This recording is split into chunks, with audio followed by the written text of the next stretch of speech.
그런데 그때 아기의 시체가 여자 쪽으로 팔을 뻗으며 기어갔다.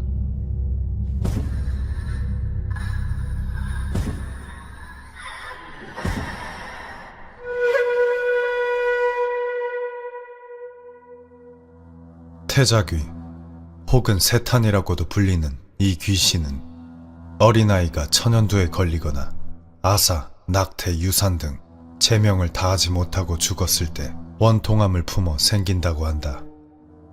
이 귀신의 태자라는 이름은 중국 춘추전국 시대의 일로 유래되었다. 진헌공은 아내와 사별한 후 여의라는 애첩에게 빠지게 되었고 그녀와의 사이에서 아들을 하나 낳게 되었다.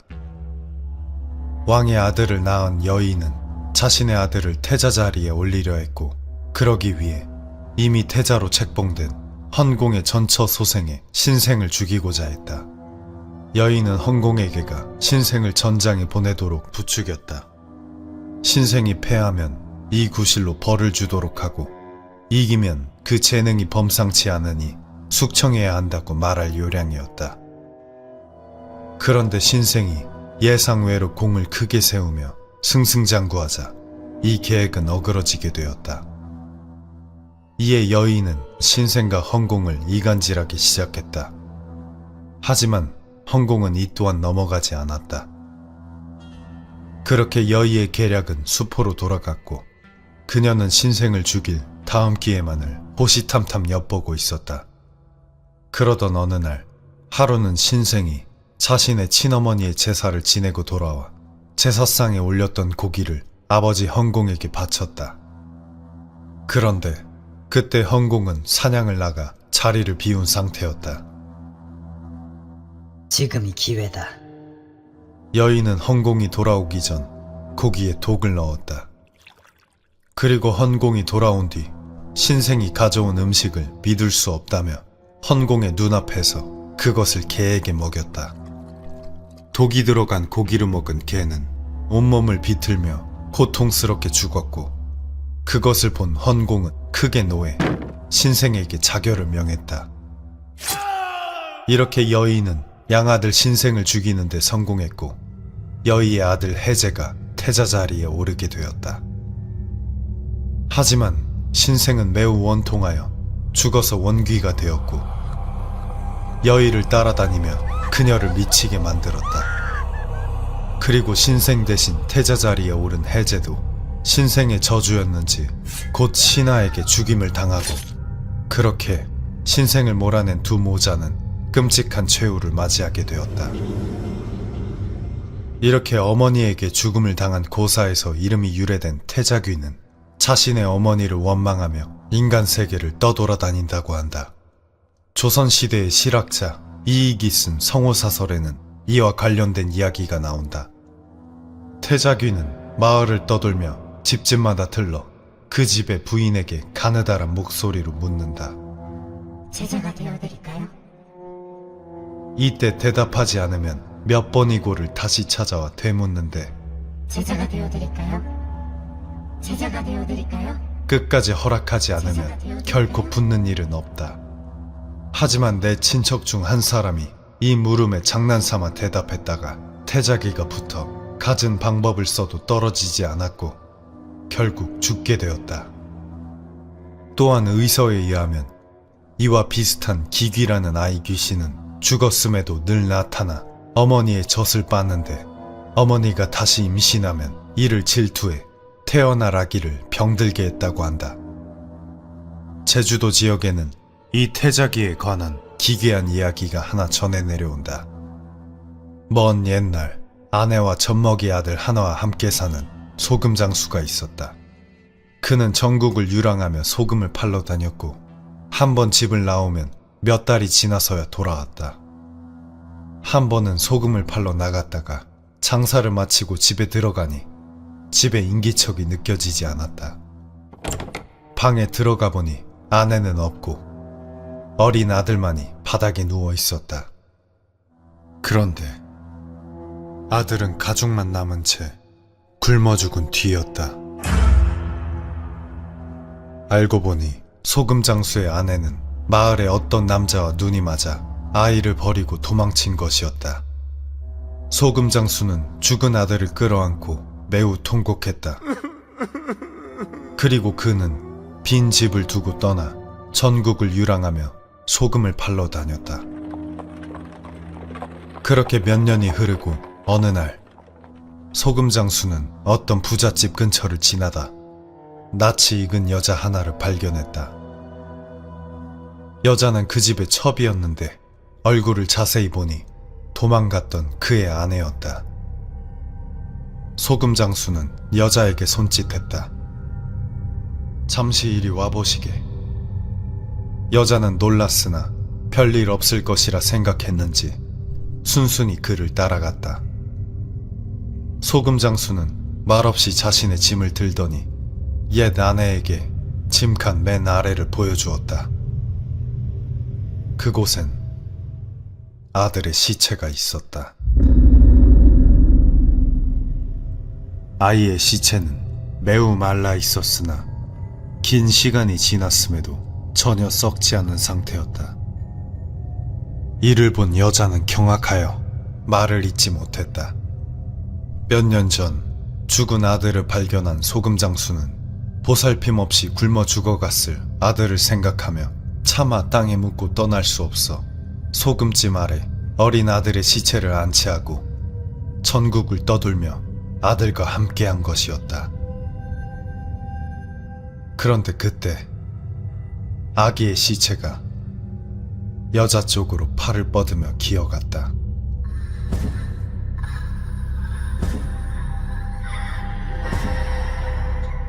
여자는 이를 보고 혼절하여 그대로 죽어버렸다고 한다. 이렇게 태자귀는 어머니를 원망하여 복수하거나 성호사설에 나오는 내용처럼 사람들에게 해를 끼치기도 하며 어린아이의 귀신인 만큼 변덕을 부리고 소란스럽지만 잘 달래어 대접하면 인간이 원하는 바를 들어주기도 했다고 한다. 그래서 예로부터 이 귀신을 모시고자 하는 무당들이 많았는데 이들을 태주무당 혹은 그대로 세탄이라고 부른다고 한다.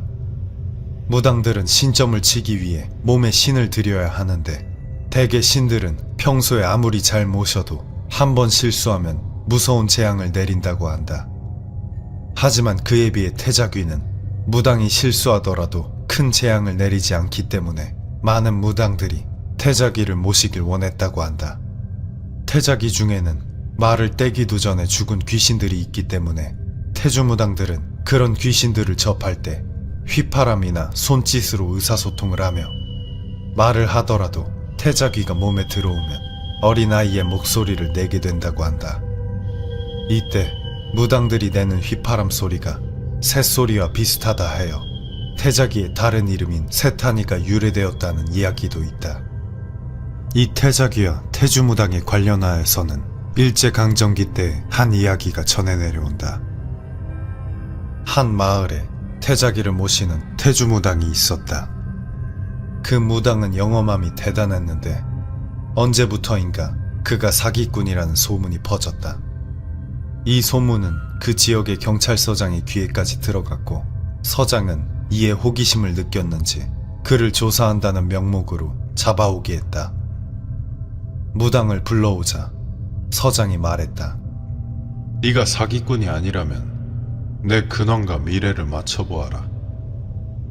무당은 이를 가만히 듣더니 섬뜩한 아이의 목소리로 말했다. 너 숨겨둔 여자 있지? 그것 때문에 넌 여기서 쫓겨나게 될 거야.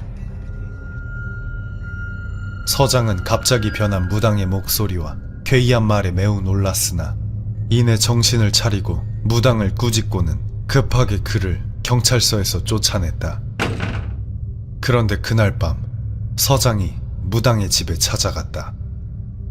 아까는 보는 눈이 많아 실례를 범했습니다. 말씀하셨던 대로 제가 숨겨둔 첩이 하나 있긴 한데 어떻게 자리에서 쫓겨나지 않을 방법이 없겠습니까? 그렇게 서장은 무당에게 방법을 알려달라며 빌었다고 한다.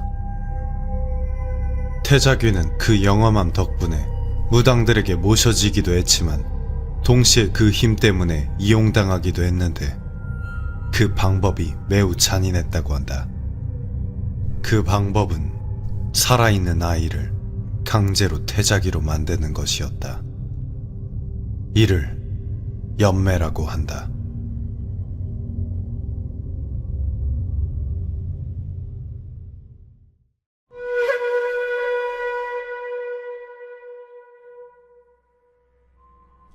(16세기) 말 조선 개성에 사는 김위라는 자의 어린 아들이 실종되었다. 김위는 아들을 찾기 위해 백방으로 뛰어다녔으나 몇 년이 흘러도 아이를 찾을 수 없었다. 그렇게 아이가 죽었다고 생각할 때쯤 한 광부가 산에서 광석을 캐던 중에 뼈만 앙상하게 남은 아이를 땅속에서 발견했다. 아이는 6년 전 실종된 김위의 아들이었다. 6년 전 김위의 아들이 집 앞에서 놀고 있었는데 한 괴한이 아이를 숲으로 유인했다. 얘야, 이리로 와보겠니? 아이는 무심코 사내를 따라가다 그에게 붙잡혀 깊은 산속까지 끌려가게 되었다. 괴한은 아이를 좁은 동굴 속에 던져놓고는 문을 바위로 막았다. 아이는 꺼내달라며 울부짖었지만 아무도 대답하는 이는 없었다. 며칠이 지나고 아이는 갈증과 굶주림에 못 이겨 죽을 지경이 되었다. 그러던 차 바위의 통로가 조금 열리더니 작은 죽그릇 하나가 들어왔다. 아이는 허겁지겁 그 죽을 먹어치웠다. 그렇게 가끔씩 죽이 들어오고 너무 추운 날이면 풀로 엮은 이불이 들어올 뿐 빛 한 줄기 들어오지 않는 좁은 동굴 속에서 아이는 6년간 살아야 했다. 6년 만에 구조된 아이는 몸이 매우 약한 상태였고 정신은 이미 붕괴된 지 오래였다. 김위는 어린 아들을 살리기 위해 안간힘을 썼지만 아이는 결국 2년 만에 죽게 된다. 범인의 정확한 의도는 알 수 없지만 다른 기록에서 그 이유를 유추해 볼 수 있다. 조선의 실학자 이익이 쓴 성호사설에는 이런 내용이 나온다. 우리나라는 연매라는 괴이한 짓이 있는데 남의 집 어린애를 도둑해다가 고의적으로 굶기면서 겨우 죽지 않을 정도로 먹인다.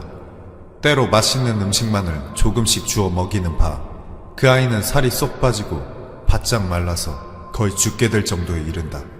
이러므로 먹을 것만 보면 빨리 끌어당겨서 먹으려고 한다.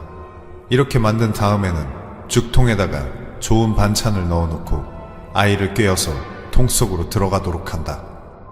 아이는 그 좋은 반찬을 보고 배불리 먹을 생각으로 발버둥 치면서 죽통을 뚫고 들어가려 한다. 이럴 때 날카로운 칼로 아이를 번개처럼 빨리 찔러 죽인다. 그래서 아이의 정혼이 죽통 속으로 뛰어든 후에는 죽통 주둥이를 꼭 막아 들어간 정혼이 밖으로 나오지 못하게 만든다. 그런 다음 그 죽통을 가지고 호부한 집들을 찾아다니면서 좋은 음식으로 아이의 귀신을 유인하여 여러 사람에게 병이 생기도록 한다. 오직 이 아이의 귀신이 침범함에 따라 모두 머리도 앓고 배도 앓는다. 그 모든 병자들이 낫게 해달라고 요구한 다음에는 아이의 귀신을 유인하여 앓는 머리와 배를 낫도록 만들어주는데 그 대가로 받은 돈과 곡식은 드디어 자기의 이득으로 만든다. 이것을 세속에서 연매라고 하는데 근자엔 이런 일이 있다는 것을 듣지 못하겠으니 이는 아마 법이 준엄하기 때문이리라. 이 연매는 조선에만 있었던 건 아닌 것으로 보인다. 중국 수나라의 기록에도 연매를 금한다는 내용이 있으며 일본에서도 최악의 주술 중 하나로 여겨졌다고 한다. 연매에 갇힌 아이들의 영혼은 어떻게 그 참혹한 세월을 견뎌냈을까?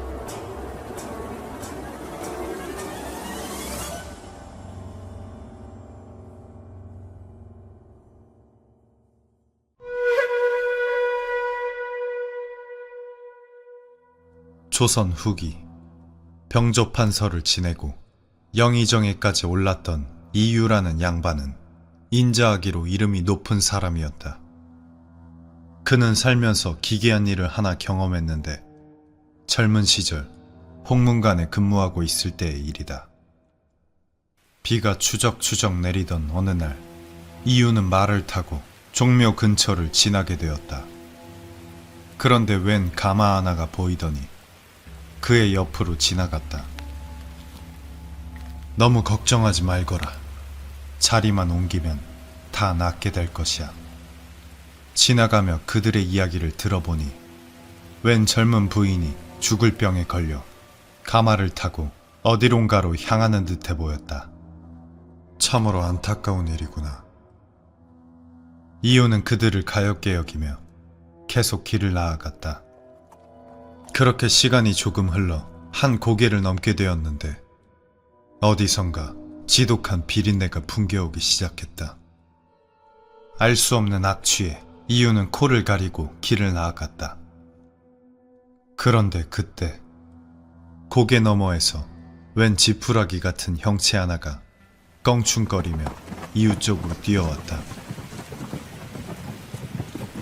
그 기이한 형체는 도롱이야 삿갓을 뒤집어 쓴 사람이었는데 비오는 날 도롱이야 삿갓을 쓰고 있는 것은 이상한 일이 아니었으나 그자가 뛰어다니는 형태가 매우 기괴했다. 그래서 그자를 자세히 보니 다리가 하나밖에 없었다. 괴인은 점점 가까워오더니 이유 앞에 멈춰섰다. 키가 7척은 되어 보이는 괴인은 뭔가 말을 하려는 듯 이유를 쳐다보았고 삿갓 아래 그의 얼굴이 보였다. 괴인은 큰 몸에 맞지 않게 어린아이의 얼굴을 하고 있었으며 쟁반같이 널쩍한 얼굴에 불타는 듯 이글거리는 눈을 가지고 있었다. 괴인이 눈을 희번득거리며 말했다. 가마가 지나가는 것을 못 보았느냐? 이유는 조금 전 가마가 지나가는 것을 보았으나 그것을 묻는 괴인의 모습이 몹시 섬뜩하여 왠지 이를 알려주면 안 될 것 같은 생각이 들어 거짓으로 대답했다. 보지 못했소. 괴인은 이글거리는 눈으로 잠시 이유를 쳐다보다가 대꾸도 하지 않고 지나가 버렸다. 하지만 괴인은 어떻게 알았는지 가마가 갔던 방향으로 달려가고 있었다. 괴인은 다리가 하나밖에 없음에도 불구하고 엄청난 속도로 바람같이 달려가고 있었고 이유는 괴인이 그 가마를 찾게 하면 안 되겠다는 생각에 급히 말을 돌려 같은 방향으로 달려갔다. 그렇게 쉴 새 없이 말을 달려 따라가니 괴인이 어떤 집에 들어가는 것이 보였다. 그곳은 공교롭게도 이유의 친척이 사는 집이었다. 이유가 그곳에 가보니 분명 집에 들어갔던 괴인은 온데간데 없었다. 아니, 어인일이십니까? 이유는 반색하는 집안 사람들에게 가마를 본 이야기부터 삿갓을 쓴 수상한 자를 따라온 이야기를 말해주었다.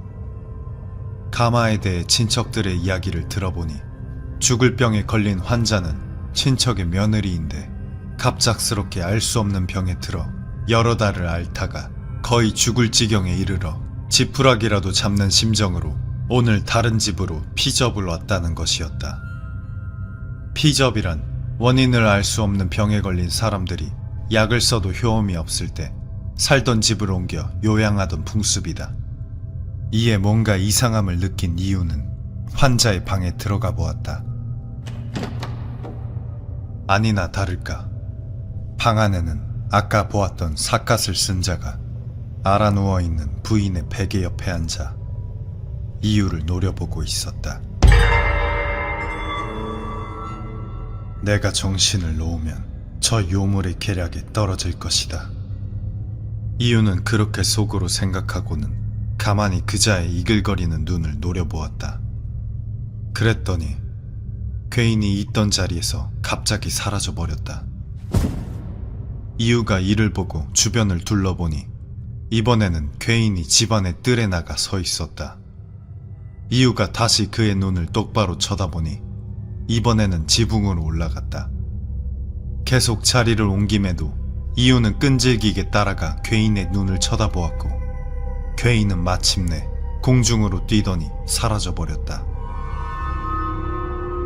외다리를 하고 삿갓과 도롱이를 쓴 괴인의 정체는 역병을 옮기는 외다리 귀신 독각귀였다. 그렇게 독각귀가 이유를 보고 두려웠는지 집안에서 사라지자 부인의 병이 씻은 듯 나았다. 친척들은 이유에게 감사 인사를 했고 그렇게 이유도 안심하고 돌아갔다. 그런데 얼마 후 그 친척 부인이 다시 괴질에 걸려 죽어간다는 소식이 들려왔다. 내가 없으니 이놈이 다시 돌아갔구나.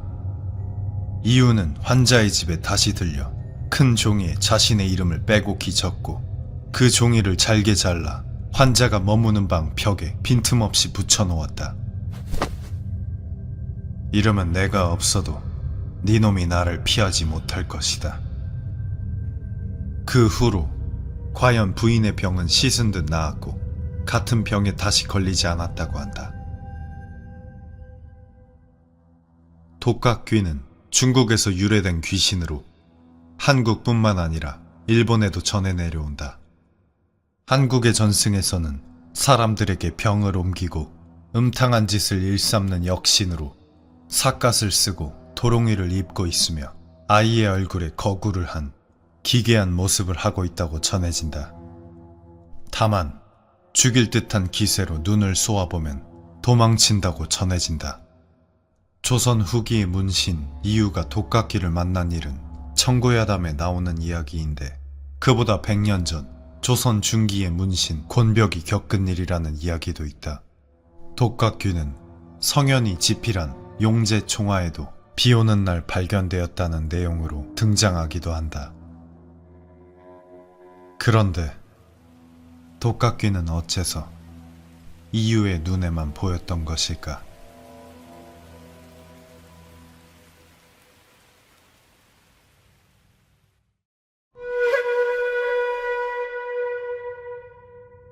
조선 중기 한 젊은 선비가 살고 있었다. 그는 개국공신의 후손이었지만 그가 태어날 때쯤엔 이미 가세는 몰락한 뒤였고 일찍이 아버지를 여인 뒤 홀로 과거를 준비하고 있었다. 하루는 방문을 열어두고 책을 읽고 있었는데 느닷없이 천둥 소리가 들려왔다. 문 밖을 바라보니 조금 전까지만 해도 화창하던 날씨가 우중충해져 있고 곧 하늘에 구멍이라도 난 듯 비가 쏟아지기 시작했다. 이상한 일이구나. 그렇게 집안이 어두워지자 선비는 촛불을 켜고 계속해서 책을 읽었다. 그런데 문 쪽에서 무언가 서 있는 듯한 서늘한 기운이 느껴졌다.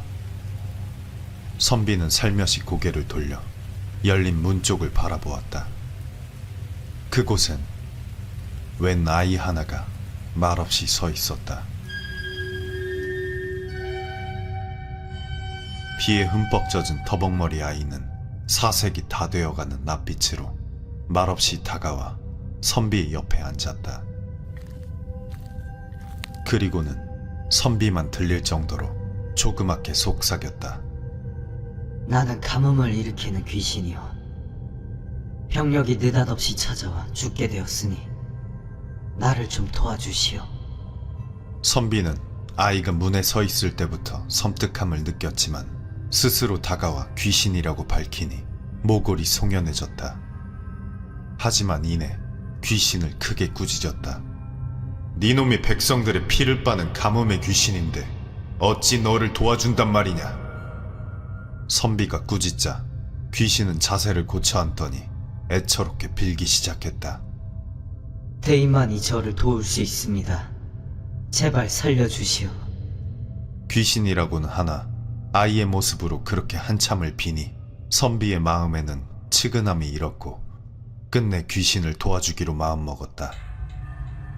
내가 어떻게 도우면 될지 말해보거라. 그러자 아이 귀신은 울기를 멈추고 말했다. 저를 도와주실 수 있는 방법은 매우 쉽습니다. 그저 잠시 눈을 감고 입을 벌리고 계시면 됩니다. 선비는 이상한 요구에 다시 한번 섬뜩함을 느꼈으나 이미 도와주기로 마음을 먹은 터 눈을 감고 입을 벌렸다. 그러자 무언가가 바람처럼 목구멍을 지나 속으로 들어가는 것이 느껴졌다. 이에 놀라 눈을 떠보니 바로 앞에 앉아있던 귀신은 온데간데 없었다. 그때 천둥이 한 차례 크게 치더니 아까 아이가 서 있던 문자리에 웬 거구의 무사 하나가 나타났다. 무사는 선비에게 말했다. 귀신 하나가 이쪽으로 왔을 텐데 혹 보지 못했소. 이에 선비가 대답했다. 나는 모르는 일이오. 그러자 무사가 재차 추궁했다. 그놈은 가뭄을 일으키는 잡기요. 어서 내놓으시오. 하지만 선비는 완강하게 버텼다. 내 분명 못 보았다고 말하지 않았소. 그렇게 두 사람이 실랑이를 벌이고 있을 때 정체불명의 목소리가 공중에 크게 울렸다. 뇌공, 시간이 없다. 가뭄 귀신은 그놈의 뱃속에 있으니 배를 갈라 잡아오너라. 그러자 뇌공이라 불린 무사는 난색을 보이며 대답했다. 이분은 하늘이 내린 분이라 제가 벌을 받을지언정 죽일 수는 없습니다. 그리고 계속해서 재촉했지만 선비가 끝까지 완강하게 버티자 무사는 잡기를 눈앞에서 놓친 것이 매우 분통했는지 크게 통곡하고는 갑자기 사라져버렸다. 뇌공이 떠나자 얼마 지나지 않아 완전히 비가 그쳤다. 그러자 선비의 목구멍에서 귀신이 빠져나왔다. 이 은혜는 꼭 갚도록 하겠습니다. 오늘은 이렇게 떠나지만 훗날 꼭 만날 기회가 있을 것입니다. 그리고 넙죽 절을 하더니 허공으로 사라져버렸다. 참으로 괴이한 일이구나. 선비는 이후 몇 년을 더 공부하여 진사시를 장원으로 급제하였고 벼슬길에 오르게 되었다. 그는 중종 때의 학자이자 정치인인 정암 조광조였다. 관직에 오른 조광조는 여러 가지 정책으로 조선을 개혁하고자 분투했으나 끝내 그 꿈을 이루지 못하고 기묘사화로 실각하게 되어 전라도 능성 땅으로 유배를 가게 되었다. 그렇게 배에 오른 조광조가 바다를 바라보며 마음을 다스리고 있는데 갑자기 바다에 풍랑이 일기 시작했다. 바람은 점점 거세져 배가 뒤집힐 지경에 이르렀고 조광조는 한탄했다. 하늘이 이제 나를 버리시는구나. 그렇게 배 위의 사람들도 모두 죽기 싫어 안간힘을 쓰고 있는 와중에 뱃머리 쪽에 웬 사람 형상 하나가 태연히 앉아있는 것이 보였다. 조광조는 이를 기이하게 여겨 그를 자세히 보았다. 그는 오래전 자신이 살려준 가뭄 귀신이었다. 다만 사람들은 귀신을 보지 못하고 조광조만이 그를 볼 수 있는 듯 했다. 귀신이 뱃머리에 앉은 뒤 풍랑은 곧 거짓말처럼 가라앉았다. 이에 다시 뱃머리를 보니 가뭄 귀신은 살해할 틈도 없이 떠나고 이미 없었다. 오늘은 이렇게 떠나지만 훗날 꼭 만날 기회가 있을 것입니다. 과거 가뭄의 귀신이라 하여 도와줄지를 망설이던 그 귀신이 풍랑을 잠재워 조광조를 살려준 것이었다. 그렇게 조광조는 무사히 유배지에 도착할 수 있었다고 한다.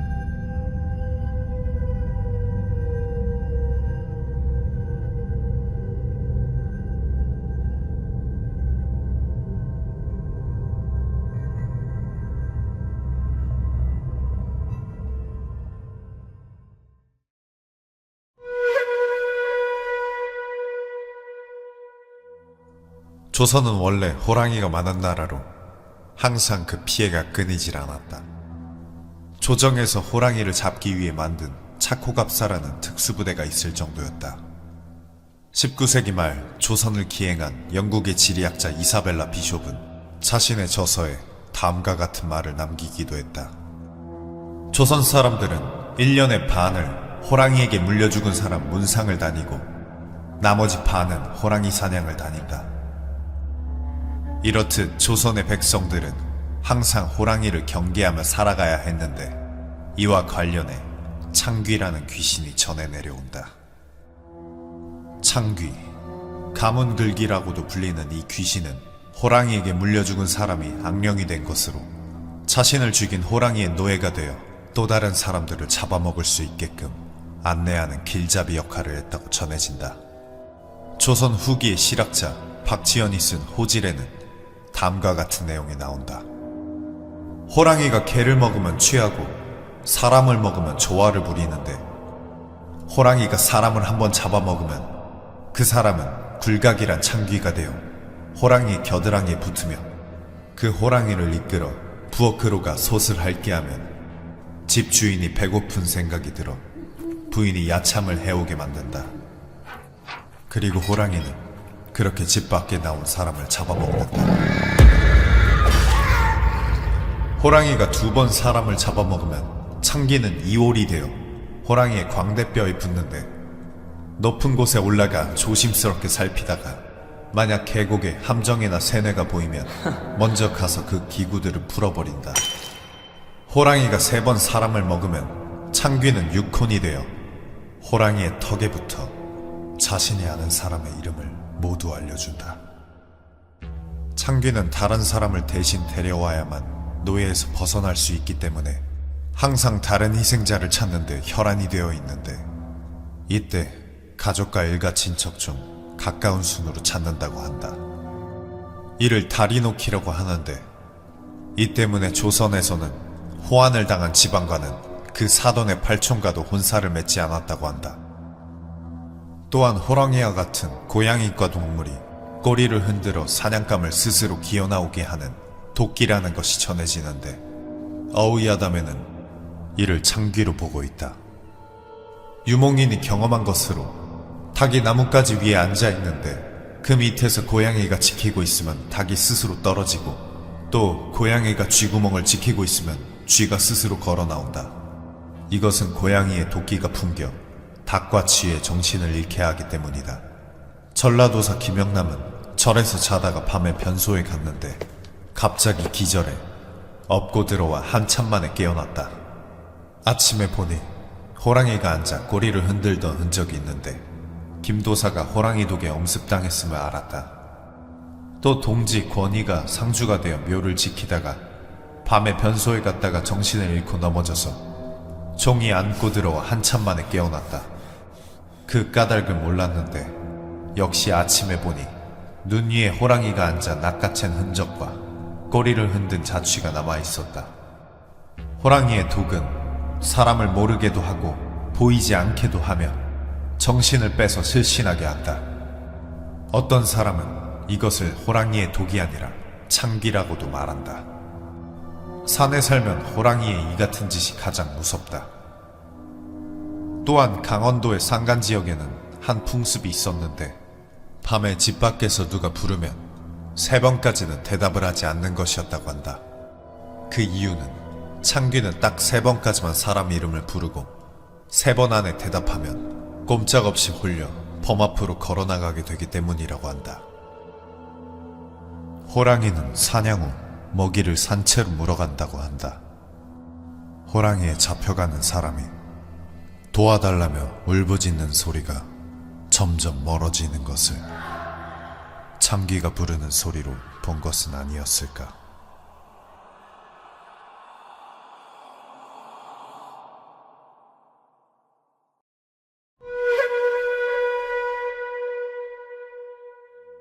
보통 귀신은 사람이나 동물이 죽고 난 뒤 그 원한을 풀지 못해 생겨나는 것으로 알려져 있다. 하지만 고려시대에는 특이하게도 사람이 아닌 나무 귀신이 숭배되었다는 이야기가 전해진다. 그 귀신은 두두리 혹은 두드을이라고 불려졌는데 과거 신라의 왕자이자 귀신의 아들이라고 전해지는 비영랑이 만들기 시작한 것으로 경주 지역에 내려오는 토속 신앙이었다고 한다. 두드리는 그 섬기는 방식이 매우 기이했는데 무덤가에 자라는 나무를 가져와 주술을 걸고 사람의 피를 바르며 키웠다고 한다. 이렇게 자란 나무는 귀신의 힘을 얻어 자신을 키워준 사람에게 괴력과 권력을 주었다고 전해진다. 하지만 이렇게 두드리에게 힘을 받은 자는 그 성정 또한 점점 귀신같이 포악해졌다고 한다. 고려는 불교 국가로 두드리와 같은 토속 신앙은 주로 천민들이 믿는 대상이었다. 하지만 기득권층에서도 두드리를 숭배하는 것으로 유명한 자가 있었는데 고려 무신 정권의 집권자 이이민이다. 소금장수 아버지와 노비인 어머니 사이에서 태어난 그는 어려서부터 무당을 믿어 집에 직접 신당을 짓고 두드리를 그림으로 그려 모셨다고 한다. 그렇게 어릴 적부터 두드리를 숭배해서인지 그는 체구가 구척에 이를 정도로 장대하게 자랐고 남다른 완력을 가지게 되었다. 그렇게 강하게 자란 이민은 그 힘을 주체하지 못하고 두 형과 함께 고향인 경주에서 여기저기 횡포를 부리며 다녔다고 한다. 이민 형제의 폐악질이 나날이 심해지자 당시 경주의 관리였던 김자양은 그들을 잡도록 명했고 포박당한 이민 형제는 모진 고문을 받게 되었다. 두 형은 계속되는 고문 끝에 죽고 말았지만 두드리를 섬기던 이민은 끝내 살아남았고 이를 가상하게 여긴 김자양은 그를 무관으로 발탁했다. 어릴 적부터 힘이 좋고 수박 실력이 좋았던 이민은 한 수박 경기에서 당시 고려의 왕 의종의 눈에 띄어 단번에 높은 자리까지 올라가게 되었고 왕의 총애를 받으며 출세의 길을 걷기 시작했다. 이렇게 조금씩 권력을 얻어갈수록 그는 두드리 숭배에 더욱 집착했고 그의 성정은 더욱더 포악해져 갔다. 무신정변이 일어나자 그는 문신들을 마구잡이로 학살했고 정변을 일으킨 인물 중 문신을 가장 많이 죽인 자로 전해진다. 또 출세를 위해 암군이긴 했지만 한때 자신을 총애하던 의종을 직접 죽이기에 이른다. 고려사의 기록을 보면 그 내용이 끔찍하기 그지없다. 전 왕을 끌어내 고넌사의 북쪽 연못에 이르러 술 두어 잔을 들이고 의민이 등뼈를 부러뜨리니 그의 손이 닿는 곳마다 부러지는 소리가 나자 의민이 큰 소리로 웃었다. 그렇게 의종을 죽인 공으로 그는 대장군에 오르게 된다. 또 후에 조이총의 난을 진압하는 과정에서는 눈에 화살을 맞고도 그대로 돌격해 적장의 목을 베는 등 괴력을 뽐냈으며 무신정권의 세 번째 권력자 경대승이 죽은 뒤 고려 최고의 권력자 자리에 오른다. 집권 후 이민의 포악함은 극에 다다랐고 당시 고려에서는 이런 소문이 돌 정도였다고 한다. 이민은 사람을 죽여 그 고기를 씹고 피로 귀신을 모신다. 포악하기로는 그의 아내와 아들들도 마찬가지였는데 그들은 사람 죽이기를 예산일로 여겼으며 특히 이민의 두 아들은 아버지의 위세를 믿고 온갖 나쁜 짓을 일삼고 다녀 쌍도자, 즉 쌍칼같이 흉폭한 아들들이라는 악명을 떨쳤다. 최고의 자리에 오른 이민은 마침내는 왕이 되고자 했고 더욱 두드리에 집착하여 밤낮으로 피를 바르며 섬겼다. 이때 이민의 집에서 일하는 몸종들은 이 사당에 가는 것을 매우 꺼려했는데 밤이 되면 아기가 우는 것 같은 기이한 소리와 알 수 없는 발소리가 들려왔기 때문이라고 한다. 그렇게 밤낮으로 제사를 지내던 어느 날 두드리가 갑자기 이민을 보고 통곡했다. 놀란 이민이 그 이유를 묻자 두드리가 말했다. 내가 지금까지 너와 너의 집안을 잘 지켜왔지만 이제 하늘이 재앙을 내리기로 하셨다. 더 이상 너를 지킬 수도 없고 너에게 기댈 수도 없다. 이 일이 있고 얼마 지나지 않아 이민의 아들들이 당시 또 다른 실력자였던 최충수의 비둘기를 빼앗는 일이 있었는데 이에 앙심을 품은 최충수, 최충원 형제가 이민을 습격해 그는 허무한 최후를 맞이하게 되었다. 그들은 도망간 이민의 아들들을 끝까지 추격해 모두 잡아 죽였으며 남은 그의 일가도 3대를 죽여 그 씨를 말렸다. 그리고 이민의 집에 있는 두드리 그림을 없애버렸다. 이민이 죽은 뒤 몽골은 고려를 침략해왔고 경주는 황폐화되어 두드리를 모시는 신앙도 거의 소멸되었다고 한다. 하지만 조선 성종 때 편찬된 성전신증 동국여지승람에는 경주 땅 일부 지역에서 몽랑, 즉 나무의 귀신 두드리라는 것에 제사를 지냈다는 기록이 있다. 이이민은 한국사 최초로 천민 출신이 오로지 자신의 무력적 소양만으로 최고의 자리까지 오른 인물로 기록된다.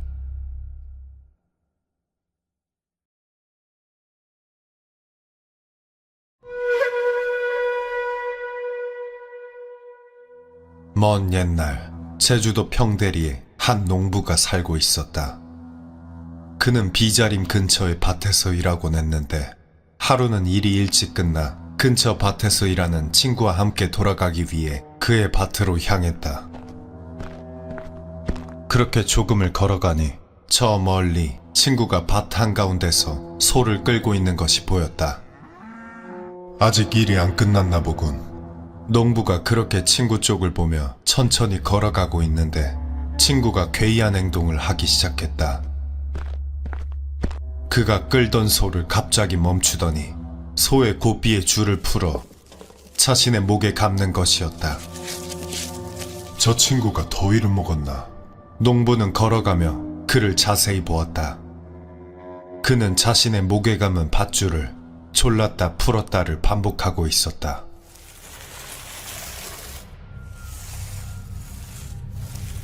이에 심상치 않음을 느낀 농부가 발걸음을 재촉하고 있는데 친구가 이내 고삐줄을 들고 근처 비자나무 아래로 들어가는 것이 보였다. 그러고는 나무에 줄을 묶어 목을 맨 뒤 몸을 축 늘어뜨리는 것이었다. 놀란 농부는 친구에게 달려갔다. 이게 뭐하는 짓인가? 황급히 줄을 풀고 친구의 얼굴을 보니 그는 넋이 나가 있는 듯 보였다. 시간이 조금 지난 뒤 친구가 정신을 차리자 농부는 어떻게 된 일인지를 물었다. 그러자 친구가 대답했다. 한참 밭을 갈고 있었는데 웬 도롱이 입은 놈 하나가 공중에서 펄럭하고 나타나는 게 아닌가. 그러더니 그놈이 내 목에 줄을 걸고 잡아당겼네. 자네가 아니었으면 정말 큰일 날 뻔했네. 농부의 친구를 죽이려고 한 이 귀신은 제주도에 전해 내려오는 그슨새라는 요괴로 사람을 홀려 죽음에 이르게 한다고 전해진다. 그슨새는 곡식을 덮어놓는 주쟁이라는 제주도식 우장을 쓴 모습을 하고 있는데 이는 도롱이를 입은 외다리 귀신인 독각귀와 비슷한 생김새이다. 다만 독각귀가 중국에서 유래되었고 질병을 옮기는 귀신인 반면 그슨새는 사람을 홀려 스스로 죽게 만드는 제주도에서만 전해 내려오는 귀신이다. 귀신들은 보통 원한을 품고 생겨나 사람들에게 해를 끼치는데 그슨새는 특이하게도 오직 재미를 위해 사람을 홀려 죽게 만들며 그 행태 또한 매우 저돌적이라고 한다. 이 귀신은 다른 귀신들이 밤에 나타나는 것과 달리 낮에만 나타나며 혼자 있는 사람들만을 노리는데 갑자기 하늘에서 나타나 매우 벗어나기 어려우나 주변에 다른 사람이 나타나면 곧 사라진다고 한다. 그슨새는 제주도 방언으로 지붕을 잇는 그을린 띠라는 뜻도 가지고 있지만 글자를 나누어 보면 그스는 옳지 못함을, 새는 사악한 기운을 의미한다고 한다. 때문에 이 글자들이 합쳐져 그슨새라는 이름이 생겨났다는 추측이 존재하기도 한다. 비슷한 예로 원통함을 품은 어린아이 귀신인 세타니가 있는데 세타니의 새도 같은 식으로 해석되기도 한다. 제주도에는 이 세타니에 대한 전설도 전해 내려오기 때문에 이는 꽤 일리가 있는 추측으로 보인다. 제주도에는 이와 같이 사람을 홀려 죽이는 귀신에 대한 많은 이야기가 전해 내려오고 있다. 오래전 제주도 김영 땅에 사는 한 보수는 어느 날 사냥을 하기 위해 산에 들어갔다. 그러다 높은 언덕을 오르게 되었는데 어깨에 맨 총을 그만 떨어뜨리고 말았다. 총은 계속해서 아래로 굴러떨어지다 웬 구덩이 속으로 들어갔다. 이에 보수가 욕지거리를 하며 내려가 구덩이 속을 보니 구덩이는 마치 아래로 난 동굴처럼 깊게 파여 있어 그 끝이 보이지 않을 정도였다. 하지만 이대로 총을 잃어버리면 밥을 굶을 것이 뻔했기에 포수는 하는 수 없이 굴에 내려가기로 했다. 굴은 발이 닿지 않을 만큼 깊었기 때문에 그는 근처 나무에 밧줄을 단단히 묶어놓고 그 줄에 의지해 천천히 굴 속으로 내려갔다. 그렇게 동굴로 들어가고 있는데 갑자기 밧줄이 흔들리기 시작했다. 이에 포수는 위를 올려다 보았다. 구덩이 위에서는 누군가 말없이 포수를 내려다보고 있었다. 포수가 그자의 얼굴을 보려 했으나 굴 아래로 쏟아지는 햇빛 때문에 보이지 않았다. 거기 누구요? 하지만 그자는 대꾸하지 않았다. 이에 뭔가 알 수 없는 섬뜩함을 느낀 포수는 황급히 밧줄을 타고 다시 올라가려 했다. 그때 위에서 사각이는 소리가 들리기 시작했다. 그 정체불명의 남자가 밧줄을 자르고 있는 것이었다.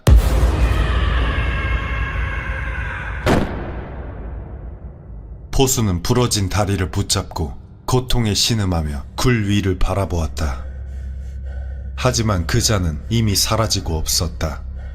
그렇게 깊은 굴 속에 빠진 포수는 혹 사람이 지나갈까 싶어 몇 날 며칠을 계속해서 소리를 질렀다. 그러다 다행히도 산에 올랐던 다른 사람들에게 발견되어 목숨을 건지게 되었다. 마을로 옮겨진 그는 사람들에게 이 이야기를 전했다.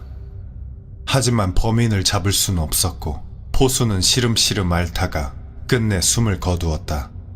사람들은 이런 끔찍한 일에 이를 목신의 소행이라 생각했다고 한다. 목신이란 사람들을 유인하여 죽이는 귀신인데 그 순세도 이 목신에 속한다. 이 귀신은 주로 여자의 모습으로 혼자 있는 사람에게 접근해 홀린 뒤 바다나 구덩이에 떨어뜨려 죽이는데 대상이 정신을 차리거나 눈치를 채는 등 상황이 여의치 않아지면 남자의 모습으로 다시 나타나 강제로 잡아끌어 떨어뜨려 죽인다고 전해진다. 그 충격 때문인지 목신에게 잡힌 사람은 운 좋게 살아남게 되어도 대개 얼마 지나지 않아 죽었다고 한다. 주로 포수나 먼 길을 떠나는 사람들이 이 목신에게 당했다는 이야기가 많은데 그 이유는 아마 이들이 인적 드문 산에 혼자 가는 경우가 많았기 때문일 것이다. 괴이한 점은 이런 비슷한 이야기가 제주도 각지에서 전해진다는 것이다. 인적 드문 곳에서 재미로 사람을 죽이는 귀신. 그들이 만난 건 정말 귀신이었을까?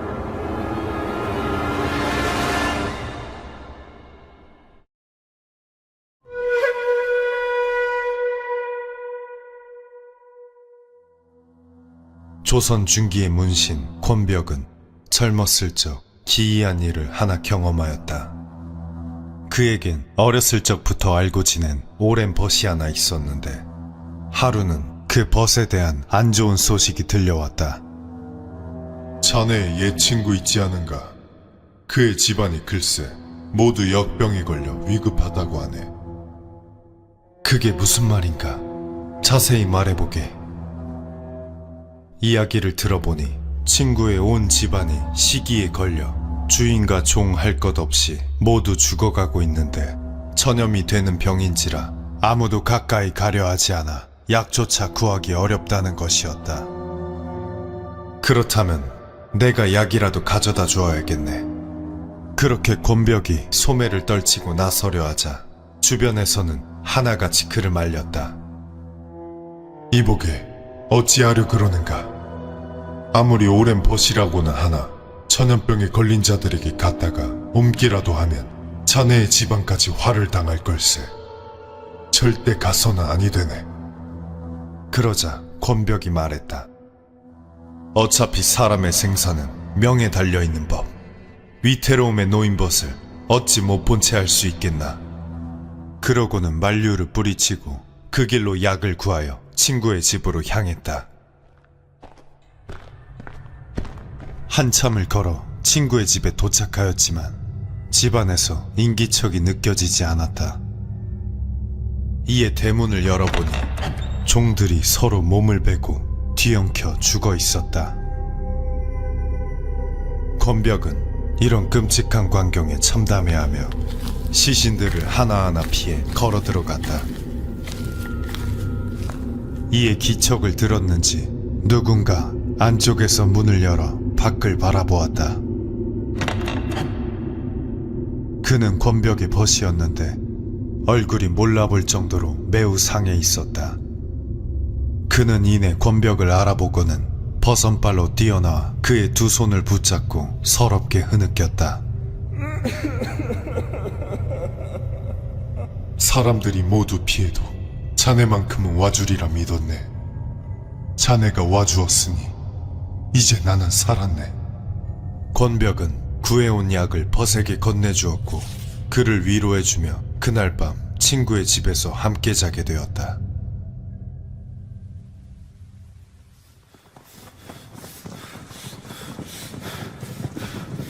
한밤중 권벽은 이상한 소리에 잠에서 깨어났다.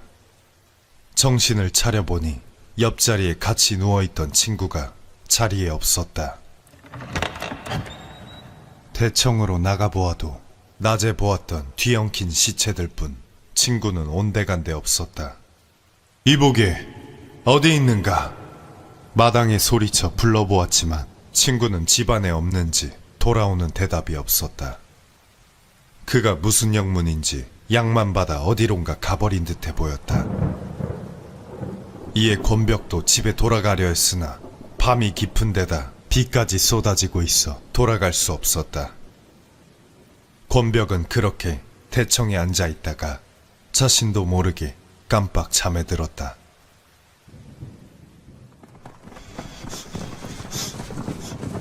어디로 도망친 거지? 어디로 도망친 거지? 권벽은 또다시 나는 이상한 소리에 잠에서 깨어났다.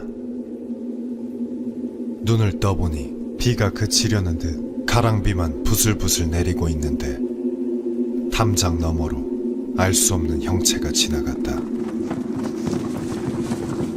달빛이 희미하여 잘 보이지 않았으나 그 형체는 사람인 듯해 보였다.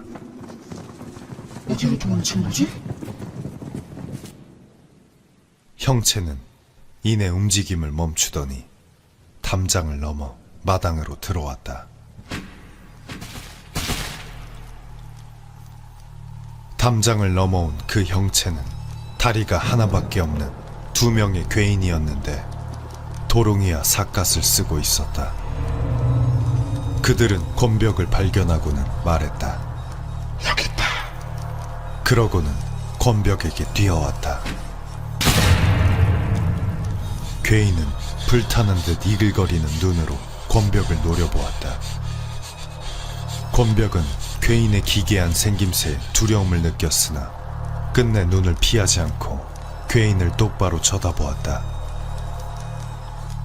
그러자 다른 괴인이 말했다. 이보게, 그는 권정승이네. 우리가 범할 수 없네. 그러더니 두 괴인은 다시 담장을 넘어 집 밖으로 나갔다.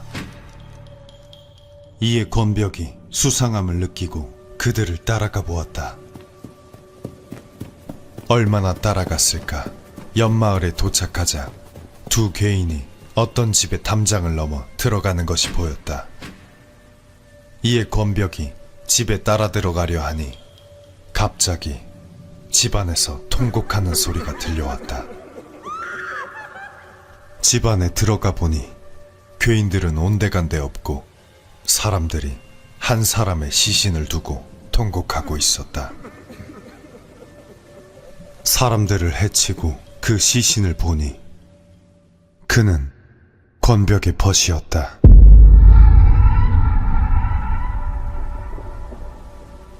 괴인들의 정체는 질병을 옮겨 사람을 죽이는 독각귀라는 귀신이었는데 어느 날부터인가 매일 밤 권벽의 벗의 집에 나타나 식솔들을 차례로 죽여갔다. 권벽의 벗은 이에 남은 식구들을 다른 마을에 몰래 숨겨두고 그날 귀신을 막기 위해 홀로 집에 남아 있었다. 그런데 마침 권벽이 찾아오자 그가 대신 죽도록 집안에 내버려두고 밤을 틈타 도주했다. 하지만 귀신들은 이에 속지 않고 끝내 그를 찾아가 죽인 것이었다. 이 이야기가 담겨있는 어우야담에는 다음과 같은 내용이 나온다. 권벽은 자신을 희생하여 남을 구하였지만 그의 벗은 은혜를 저버리고 친구를 팔아 도망쳤다.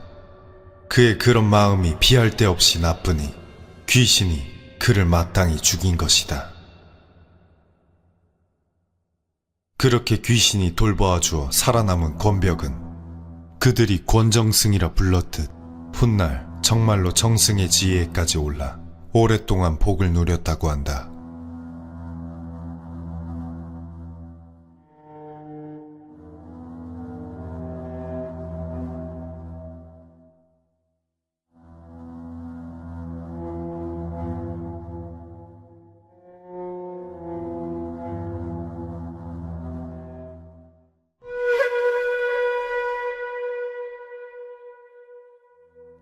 때는 고려 우왕시대. 신유라는 자는 신씨 집안의 17대 가주로 아버지만은 못하다는 평을 듣곤 했지만 가문을 잘 이끌고 관료로서의 역할을 잘 수행하는 자였다. 하지만 세상의 반열에 올랐던 아버지가 죽고 난 다음부터 신씨 집안에는 이상한 일이 일어나기 시작했다. 어느 날 신유의 손자가 밖에서 놀다 갑자기 울며 집으로 뛰쳐들어왔다. 밖에서 놀고 있는데 누가 내 몸을 붙들고 때렸어요. 그 말을 듣고 아이의 옷을 벗겨보니 과연 손자의 등에는 손바닥 자국이 나 있었다. 이를 보고 크게 노한 신유와 집안 사람들은 하인을 시켜 그 근방을 지나다니는 사람들을 철저히 조사했으나 범인을 찾을 수는 없었다. 또 하루는 임신 중이었던 신유의 며느리가 낮잠을 자고 있었는데 갑자기 배에서 통증을 느꼈다. 계속되는 통증에 며느리가 눈을 떠보니 웬 남자 하나가 목에 피를 흘리며 자신의 배를 짓누르고 있었다. 이를 본 며느리는 혼절하여 결국 아이를 유산하게 되었다. 또 밤이 되면 집안의 지붕과 바닥이 울리고 알 수 없는 웃음소리와 울음소리가 여기저기서 들리는가 하면 밥을 지어 놓으면 어느새 그 밥이 뜰에 흩어져 있거나 장롱 속의 옷들이 저절로 대들보에 늘어져 있는 일도 있었고 갑자기 아궁이에서 불이 일어 문간방이 타버리는 일도 일어나기도 했다. 이런 일은 계속되었는데 하루는 신유의 아들인 신원이 밤에 집에 돌아오던 중 길에 웬 사람 하나가 쓰러져 있는 것을 발견했다. 이를 보고 놀란 신원은 쓰러진 사람의 몸을 흔들며 정신을 차리라 했는데 그 순간 그 사람이 피를 토했다. 그 사람은 그대로 죽게 되었고 신원은 살인죄로 잡혀가게 되었다. 이렇게 집안의 변개가 끊이지를 않자 가문의 사람들은 집안에 귀신이 붙은 것이라 생각했고 무당을 불러 구슬하기로 했다. 그렇게 무당이 구슬하고 있는데 갑자기 몸을 떨기 시작했다. 그리고는 눈이 뒤집히더니 말했다. 망할 신시놈들아, 내가 가만두지 않을 것이다. 집안의 재앙을 불러온 귀신이 정체를 드러내자 분노한 신유는 소리쳐 물었다. 네가 누구기에 계속 이런 일을 저지르는 것이냐? 나는 신계량이다. 신유는 매우 놀란 표정을 지었다. 하지만 이내 정신을 차리고 대꾸했다. 네 놈이 스스로 죽을 죄를 지어놓고 이게 무슨 짓이냐? 닥쳐라. 네 아비가 날 배신했다. 두고 봐라. 네 놈들의 씨를 말려줄 테니. 이 말을 한 뒤 무당은 피를 토하며 쓰러져 그대로 죽었다. 신계량이란 자는 신유의 사촌이었는데 2년 전 우왕을 몰아내려는 역모를 일으키려고 하다 신유의 아버지에게 발각되었고 가문에 의해 죽임을 당한 자였다. 이를 본 사람들은 모두 신유에게 집을 떠나는 것이 좋겠다고 권했다. 하지만 분노에 찬 신유는 말했다. 선조 때부터 오랫동안 살던 집을 비우는 것은 자손으로서의 도리가 아니다. 귀신 따위를 무서워해서야 어찌 대장부라 할 수 있겠는가. 하지만 그 일 이후로도 집안의 재앙은 계속되었다. 가축들은 이유 없이 죽어갔으며 어린 손자들이 갑자기 경기를 일으키거나 하인들이 자다가 급사하는 일도 일어났다. 그리고 신유가 잘 때마다 신계량이 꿈에 나타났다.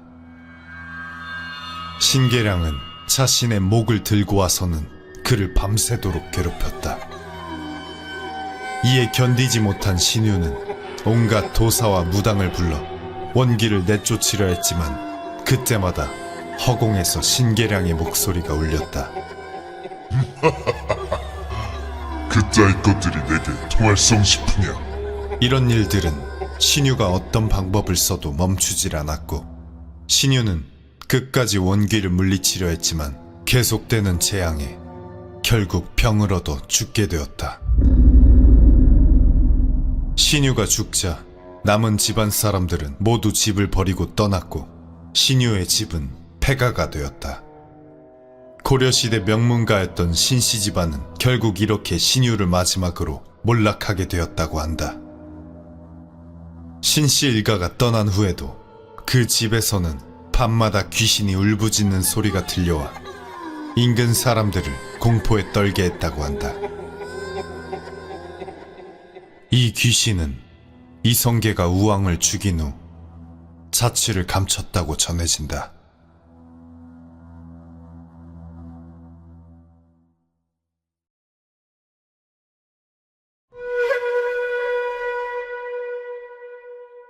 조선 후기의 문신 임방이 쓴 천예록에는 귀신을 부리는 선비에 관한 기이한 이야기가 전해진다.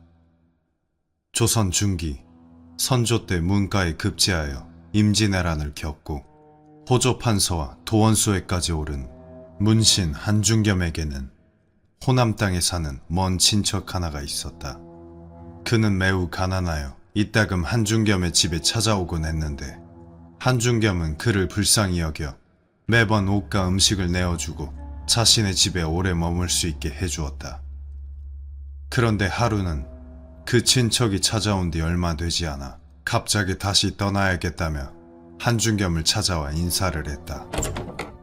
이에 한중겸은 그가 불편해하는가 싶었는지 더 머물고 가라며 그를 붙잡았다. 그렇게 한중겸의 만류로 친척은 그의 집에 더 머물게 되었는데 시간이 흘러 섣달 금음날이 되자 친척이 다시 한중겸을 찾아와 자신이 떠나려 했던 이유를 말했다. 제가 얼마 전 급히 떠나려 한 이유는 귀신 때문입니다. 이에 한중겸이 매우 놀라 물었다. 귀신이라니 그게 무슨 말인가? 사실 제게는 귀신을 부리는 재주가 있어 매년 설날 아침마다 귀신을 점호하곤 합니다.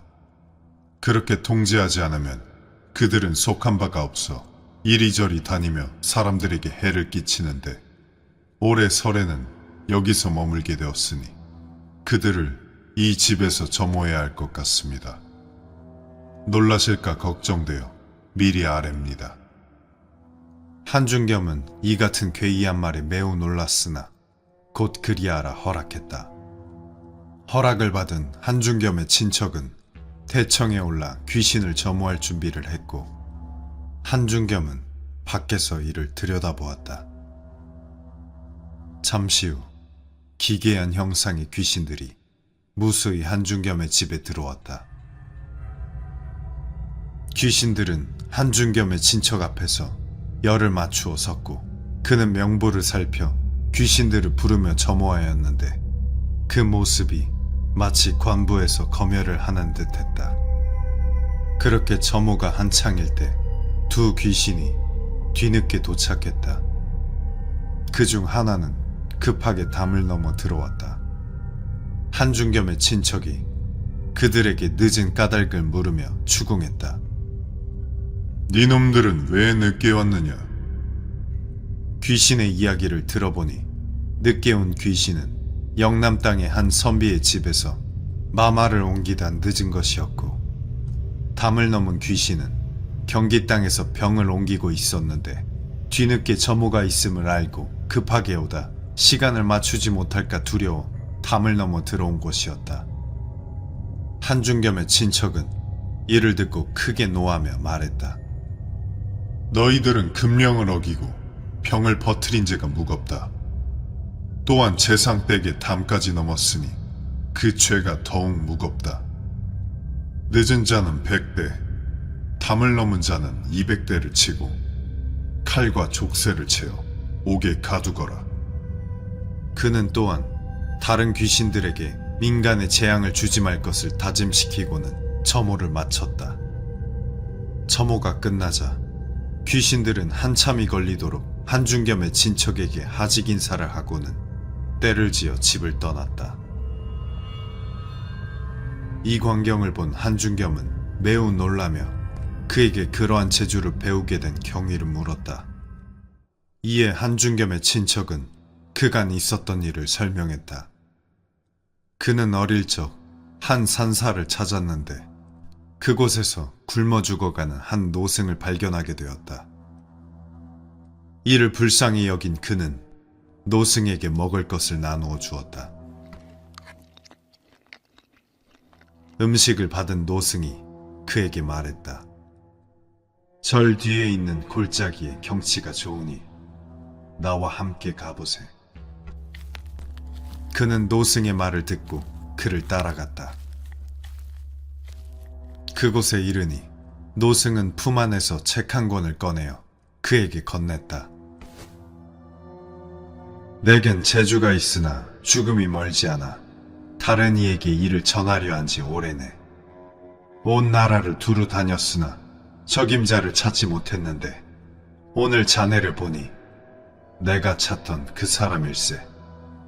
그리고는 책에 관해 설명해 주었다.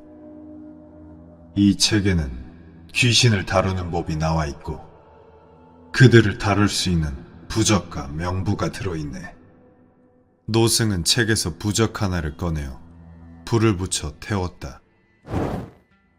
그러자 삽시간에 수많은 귀신들이 노승 앞에 모였다. 노승은 그들을 일일이 점호하고는 말했다. 앞으로는 내가 아니라 이 사람이 너희들을 다스릴 것이다. 한공의 친척은 그렇게 책을 받은 뒤 이튿날 노승을 다시 찾아가 보았다. 하지만 노승은 이미 죽어 있었다.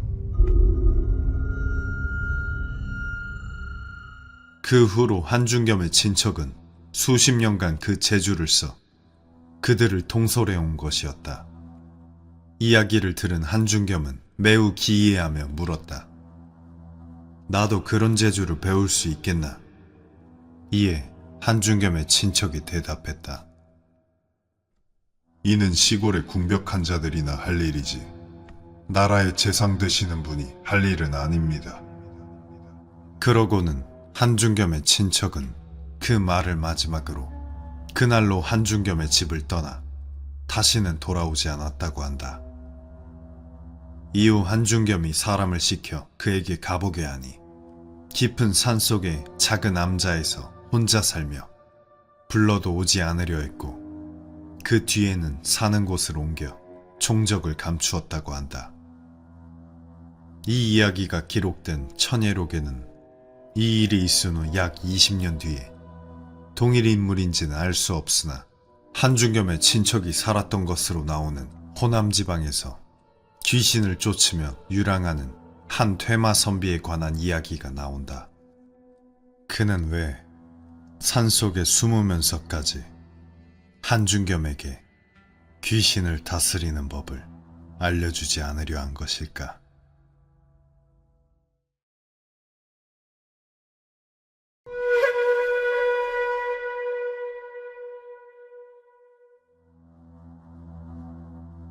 조선 후기 강릉 땅에 최시성을 가진 진사가 있었다. 그는 고을에서 제일 가는 부자로 항상 곡식이 넉넉하여 곳간에 벽이 드러나는 일이 없고 자손 또한 많아 집이 붐비지 않는 날이 없으니 못 사람들의 부러움을 한껏 받곤 하였다. 또한 갈 곳 없는 생원들을 거두어 자신의 초당에 머물게 하여 베푸는 것에도 인색하지 않으니 고을 사람들 중 그를 우러러 보지 않는 사람이 없었다. 저분이 저리 복이 많은 것은 살면서 쌓은 덕이 많기 때문일 것이야. 그런데 어느 날 최진사가 아들들과 마주 앉아 밥을 먹는데 장남의 양 눈썹 사이에 본 적 없는 붉은 점이 보였다. 못 보던 점이 생겼구나. 어쩌다 그리 된 것이냐? 저도 잘 모르겠습니다. 자고 일어나 보니 일이 되어 있지 뭡니까? 점의 모양이 잠옷 기이한 구석이 있었으나 최진사는 이를 작은 부스럼으로만 알고 대수롭지 않게 여겼다. 그런데 점은 한참이 지나도록 사라질 기미를 보이지 않더니 점점 부풀어 올라 이윽고 앵두만한 크기에까지 이르렀다. 그제서야 그것이 예사병이 아님을 직감한 최진사는 의원을 불러 아들의 증세를 보게 하였다. 하지만 의원도 이를 보고 당황해야 하기는 마찬가지였다. 약을 써도 듣지를 않고 침을 찔러도 고름이 터지지 않으니 일찍이 이런 종기는 본 적이 없습니다. 그러던 어느 날 문득 마당에서 비명소리가 들려왔다. 최진사가 놀라 대청에 나가보니 그의 아들이 얼굴에 난 종기를 부여잡고 고통에 겨워하고 있었다. 무슨 일이냐? 그때 아들의 손틈새로 피가 터져나오기 시작했다. 종기가 터진 것이었다. 피는 멈출 생각을 않고 흘러내렸고 이내 아들의 온몸에 흘러 발끝까지 적시기에 이르렀다. 이러한 끔찍한 광경에 최진사 댁 사람들은 황급히 달려나가 장남을 부축하였다. 그런데 그때 종기에서 한 차례 피가 분수처럼 뿜어져 나오더니 이내 아들이 바닥에 고꾸라져 버렸다. 급히 그를 일으켜 보았으나 그의 숨은 이미 멎은 뒤였다. 최진사 부부는 몹시 슬퍼하며 아들의 장례를 치러주었다. 그런데 함께 통곡하는 둘째 아들의 얼굴이 어딘가 이상하였다. 그의 미간에 장남의 것과 같은 붉은 점이 생겨 있는 것이었다. 이게 무슨 일이란 말인가? 최진사는 등줄기가 서늘해지는 것을 느끼며 모든 일을 내팽개치고 아들의 점을 없앨 방법을 찾기 시작했다. 하지만 장남 때와 마찬가지로 갖은 수를 써보아도 종기는 점점 커져만 갈 뿐이었다. 그러던 중 최진사의 부인이 권했다. 이는 필시 자연히 일어난 일이 아닐 것입니다. 무당을 불러 굿이라도 해보는 것이 어떻습니까? 이에 최진사는 지푸라기라도 잡는 심정으로 그 말에 따르기로 하고 용하다는 무당을 수소문하여 불러오도록 했다. 이튿날 무당이 최진사 댁을 찾았다. 그런데 무슨 영문인지 대문 앞에 서서 안으로 들어올 생각을 하지 않았다. 이에 최진사가 의아하여 나가보니 무당이 새파랗게 질린 얼굴로 온몸을 떨고 있었다. 이건 제가 감당할 수 있는 일이 아닙니다. 무당은 그렇게 두려움에 가득 찬 목소리로 외치더니 그대로 달아나 버렸다. 이후에도 용하다는 무녀와 박수들을 두루 불러보았으나 모두 같은 반응을 보일 뿐이었다. 의원도 무당도 이를 해결하지 못하니 이 무슨 괴이한 일이란 말인가? 그렇게 두려움에 떨며 어찌할 바를 모르고 발만 구르는 사이 둘째 아들의 미간에 난 종기는 어느새 앵두만한 크기가 되었고 얼마 지나지 않아 또다시 저절로 터져버렸다. 둘째 아들은 장남 때와 마찬가지로 터진 종기 사이로 한참 동안이나 피를 쏟아내고는 그대로 쓰러져 죽어버렸다. 하지만 그것이 끝이 아니었다. 차남이 죽으니 이번에는 막내 아들의 미간에도 같은 점이 생긴 것이었다. 아버지, 어머니, 저를 살려주십시오.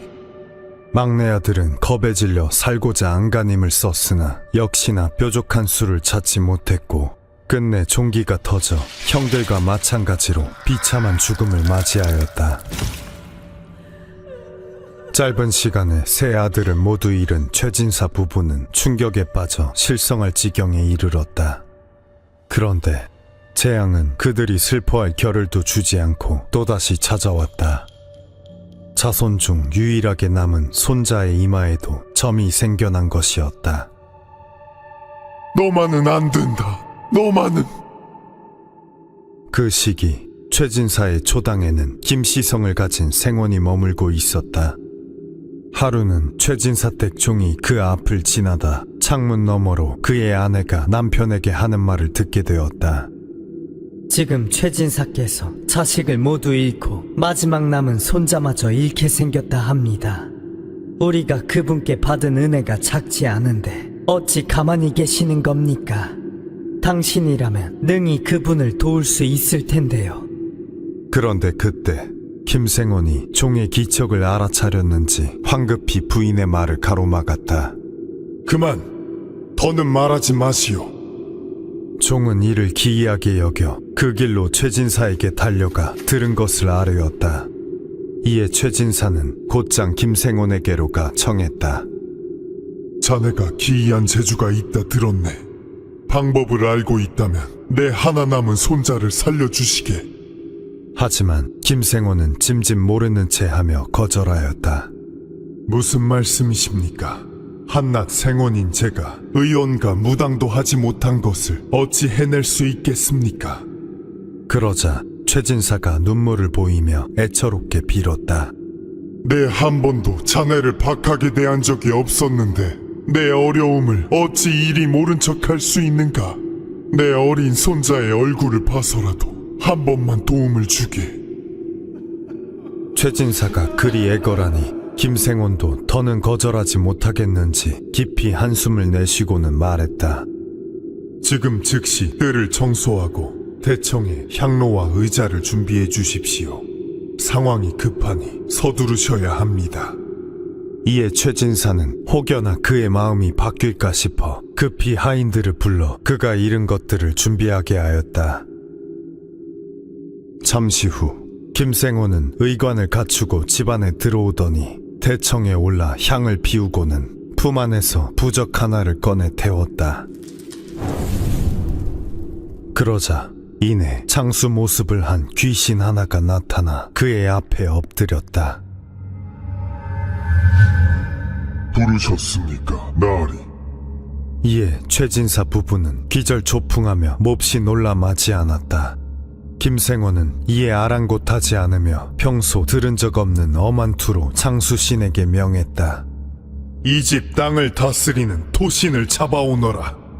그러자 장수신이 김생원의 말이 떨어지기도 전에 허공에 몸을 솟구쳐 사라지더니 오래지 않아 웬 노인 모습을 한 또 다른 귀신 하나를 붙잡아 나타났다. 김생원이 노인을 엄히 꾸짖었다. 넌 이곳의 토신인데도 어찌 귀신이 멋대로 구는 걸 그대로 두었느냐? 그러자 토신이 두려움에 떨며 답했다. 이번 일은 깊은 원한으로 생긴 일이라 소인의 힘으로는 어찌할 방도가 없었습니다. 이에 김생원이 명했다. 놈이 있는 곳을 아뢰어라. 그러자 토신이 뜰 너머의 곳간을 가리키며 말했다. 저기 숨어 있습니다. 그런데 그때 최진사가 문득 부인의 얼굴을 보니 무언가 몹시 불안한 듯 온몸을 떨고 있었다. 최진사는 부인마저 잘못되는 것은 아닌가 하는 불안한 마음에 조심스레 그녀에게 물었다. 부인, 왜 그러시오? 하지만 부인은 아무런 대답이 없었다. 김생원은 토신이 가리킨 곳간으로 성큼성큼 걸어가더니 그곳에 나무 문을 열어 젖혔다. 그러자 그 안에 가득 쌓인 가만히 더미 사이로 웬 여인의 구슬픈 울음소리가 들려왔다.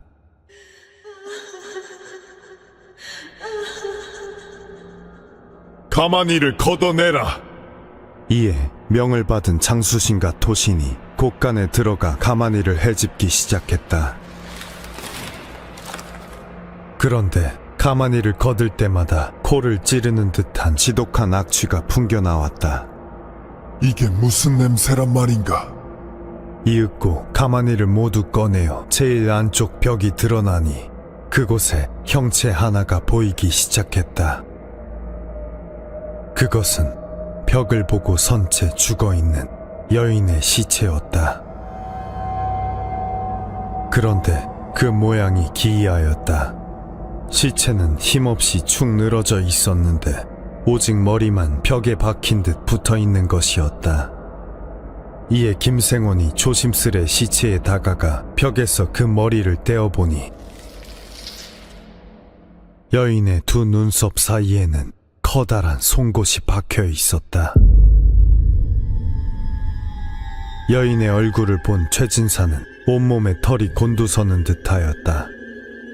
그녀는 10여 년 전 영문 없이 종적을 감춘 그의 집 여종이었다. 여종의 몸에는 못이 박힌 미간에서부터 발끝까지 피가 흘러내린 자국이 선명하였다. 이게 어찌된 일이란 말인가? 그런데 그때 시체가 돌연 시뻘건 눈을 부릅뜨며 크게 울부짖었다. 내 놈은 누구길래 나를 방해하는 것이냐? 내가 이렇고도 무설성 싶으냐? 그러고는 녹그릇이 깨지는 듯한 목소리로 비명을 내지르며 김생원에게 달려들었다. 이에 김생원이 손짓하니 장수신이 귀신의 발을 창으로 꿰뚫었다. 귀신은 힘없이 그 자리에 쓰러졌고 김생원은 그녀를 내려다보며 엄히 꾸짖었다. 최진사 때 가문 사람들을 죽인 것은 모두 내 소행이렸다. 무슨 영문으로 이런 끔찍한 짓을 벌이는 것이냐? 그러자 여종은 김생원을 제압할 수 없음을 느꼈는지 원통한 듯 서럽게 흐느끼며 말했다. 나는 본래 이곳의 여종으로 하루는 주인 어른이 희롱삼아 내 손을 잡았는데 주인마님이 이를 보고 나를 이곳 곳간으로 불렀소. 그러고는 미리 송곳을 박아둔 벽에 내 머리를 밀어 죽이고 가만히 사이에 시체를 숨겨 아무도 내 죽음을 알지 못하게 하였소.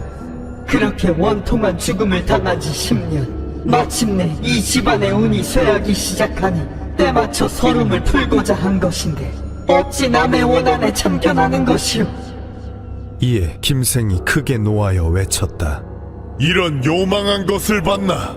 어찌 생전의 일을 잊지 못하고 산 사람들에게 해를 끼치는 것이냐?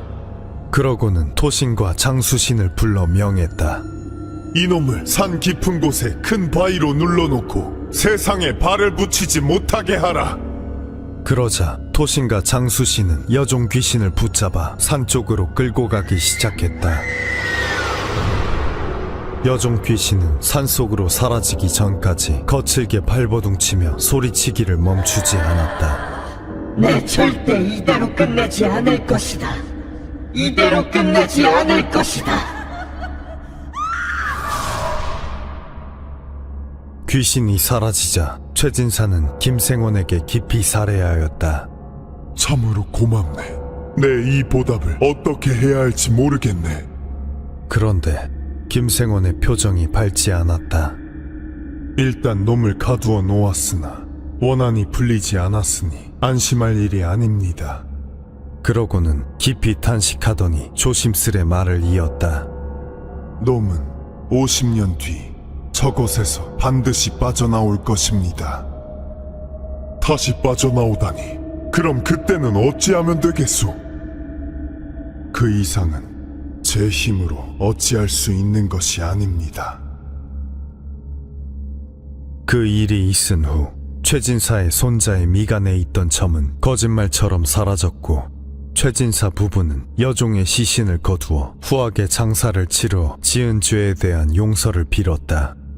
하지만 김생원의 말이 끝끝내 마음에 걸려 도무지 두려운 마음을 씻을 수 없었다. 이에 다음날 장차 다가올 화를 피할 방도를 묻고자 김생원이 머무는 초당에 가보니 그는 이미 야반도주하여 초당을 떠난 지 오래였다. 그리고 50년이 흐른 뒤 최진사의 후손들의 얼굴에는 다시금 붉은 점이 생겨나기 시작했고 이번에는 끝내 아무도 그 재앙에서 빠져나가지 못했다. 다가올 화를 알고 있었음에도 여종의 원한을 멈출 수는 없었던 것이었다.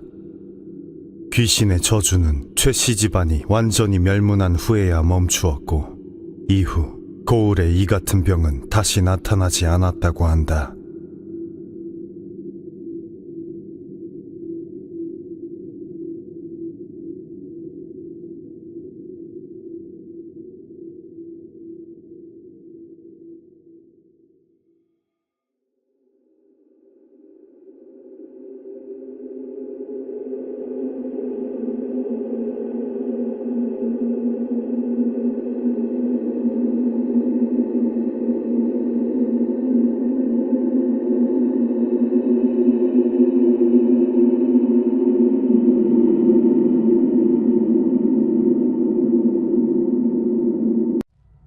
그런데 그때 아기의 시체가